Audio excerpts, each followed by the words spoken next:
Here is a simple function called getData. Inside this, we are calling fetch to get data from an API. In this case, a sample to-do item.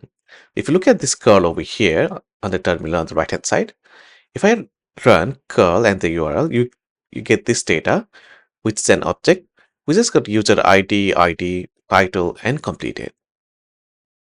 Then we're trying to log this data into console. So let's run it. To run it, we'll be using node and the file name of the file,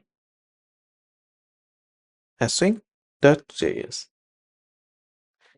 So if you look at the output on the console on the left hand side, at first glance, it looks like it should show the data, but instead we get promise pending. Why? Because fetch doesn't return the data instantly. It returns a promise, which is like a placeholder for the data that will arrive later. So to actually see the data, we need to use await inside an async function. To use await, we need to define the function as a async function first. Now, const response equals to, we're awaiting the data from the API, so we'll use await over here, and fetch, copy over this URL,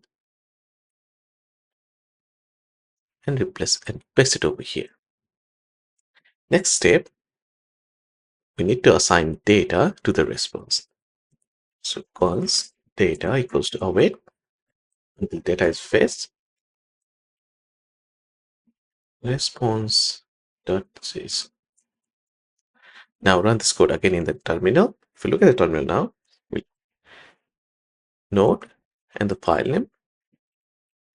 As you can see, it's taking its time because it's fetching the data from the API. Now we can see the response on the terminal.